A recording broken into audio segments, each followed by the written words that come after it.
Now listen the use of let. Number 7. आओ hockey खेलते हैं. Let us play hockey. Number 9. चलो कुछ फल खरीदते हैं. Let us buy some fruits. Number 10. उसको फूल तोड़ने मत दो. Do not का इस्तेमाल और उसके बाद let.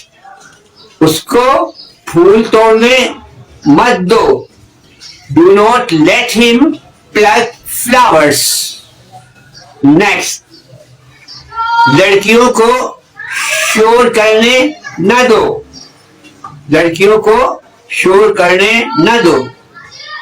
Do not let the girls make a noise. Do not let the girl make a noise. चलो नेक्स्ट नंबर 13. चलो बारिश में फुटबॉल खेलते हैं. चलो बारिश में फुटबॉल खेलते हैं. Let us play football in the rain. Let us play football in the rain. बच्चों को धूप में खेलने मत दो. Do not let the children play in the sun. बच्चों को धूप में खेलने मत दो.